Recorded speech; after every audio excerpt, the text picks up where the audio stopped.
It is a fact. It is a desperately dangerous fact. It does exist. It exists around us today. Satanic ceremonies will be happening in Britain tonight. Very definitely. I have met people who claimed to be Satanists, who claimed to be involved with black magic, who claimed that they not only knew a lot about it, but as I said, I've certainly never been involved, and I warn all of you, never, never, never. You will not only lose your mind, you lose your soul.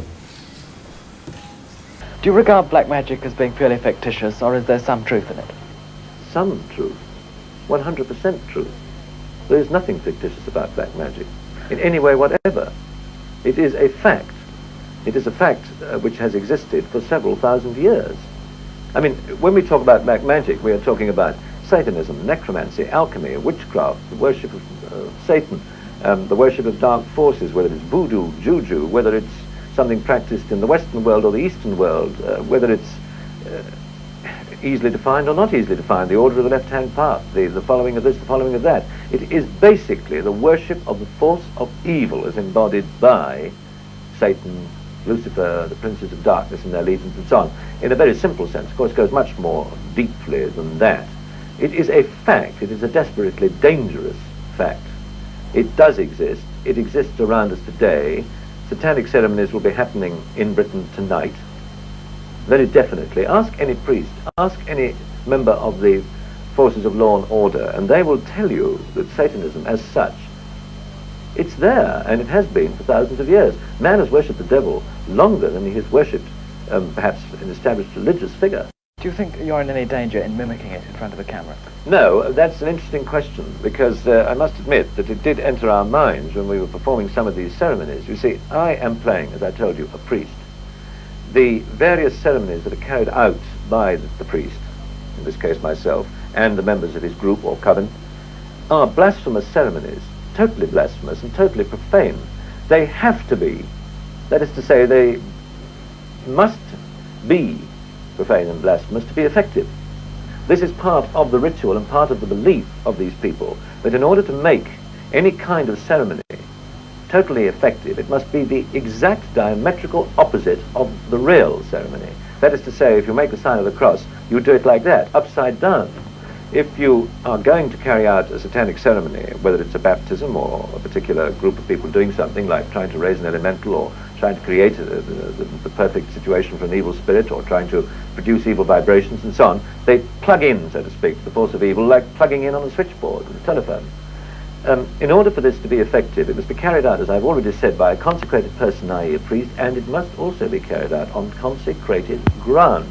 Now, in this film, I, as a priest, am carrying out these ceremonies, like baptism, in the name of the Dark Lord, in a real church. Now, obviously, I'm an actor. At least I hope people think I am. And I am therefore an actor playing a part. So are the other people in front of the camera who are taking part in the ceremony with me. We are all acting. I asked the parents of the baby, the real baby, that I baptized in this real church in a blasphemous way, if they objected, if it worried them, this 5-week-old baby. And the parents, who are very young, said, no, it doesn't worry us. We are Catholics. Our child will be baptized by a Catholic priest. We will tell him about this, but it doesn't worry us. And the father gave the most sensible reason for this. He said, it's only a film. And if you can think of it in that way, fine. I have a rather vivid imagination, and some of the people who were working with me in this sequence were also discussing this. And we felt a little uneasy. You know, you are saying terrible things, and you are saying it on consecrated ground. But then the other side of you takes over, the logical side, and says, look, we're only actors doing this, you know. We're not doing it for real. We were sort of looking at the roof to see if there was any sign of it falling in on top of us, but nothing happened. I think we were far more worried about dropping the baby, to be quite honest. While we're on that subject, it might be interesting to say, amusing to mention, that the baby certainly got its own back on me.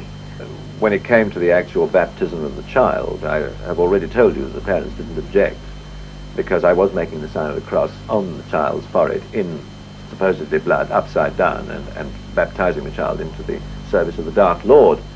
And the child, obviously, was getting a bit bored and a bit cold and didn't like being taken away from his parents and held in my arms and then held in somebody else's arms. And it was making a lot of noise. And I started to speak very quietly, and there was complete and total silence, which impressed everybody. And I myself thought, well, it's listening. It was staring at me with rigid concentration. And I suddenly realized why there was this total silence and this rigid concentration.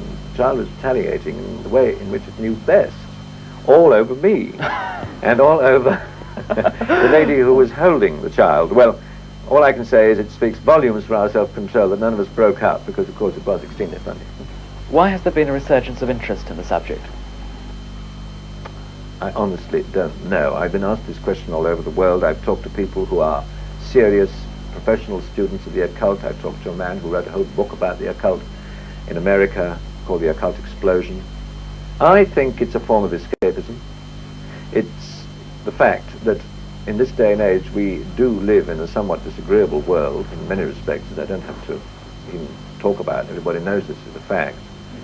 And people are constantly seeking for a way out, whether it's to gratify their own desires or whether it's to find a way out of their own loneliness, or whether it is looking for power or physical indulgence or whatever you like to call it.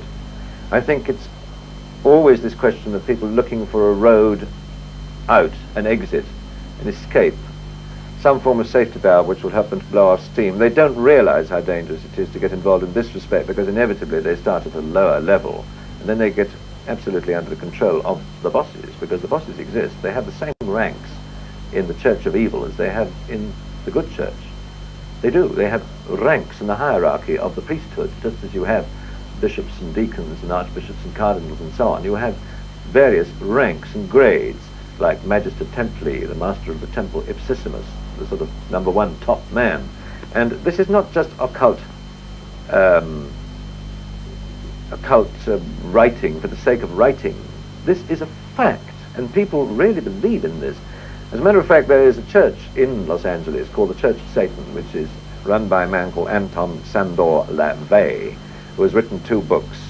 I'm not sure that he intended to be taken too seriously, otherwise, obviously, if it was true and complete Satanism, it wouldn't be permitted.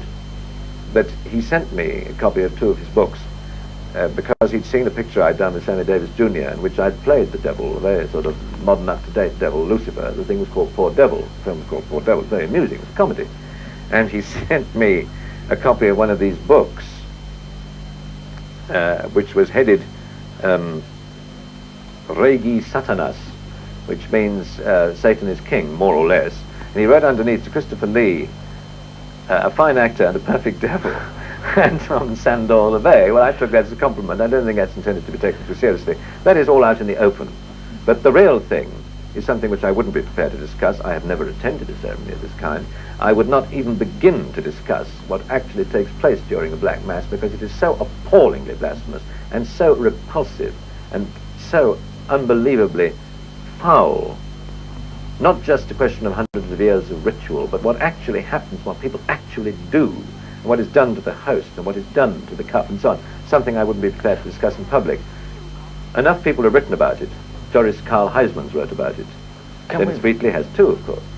How did you come to play the part of Scaramanga in the James Bond film The Man with the Golden Gun? Can I, just before we get into that, just make a point that, by the way, that what I've been discussing and what I've been telling you about all these terrible things, it does not come from inside knowledge by any manner of means. I don't, as I said, have a private line of any kind which feeds me this sort of information. I know no more about it than anybody else who can read about it in the book. I have met people who claimed to be Satanists, who claimed to be involved with black magic, who claimed that they not only knew a lot about it, but as I said, I've certainly never been involved, and I warn all of you, never, never, never. You will not only lose your mind, you lose your soul.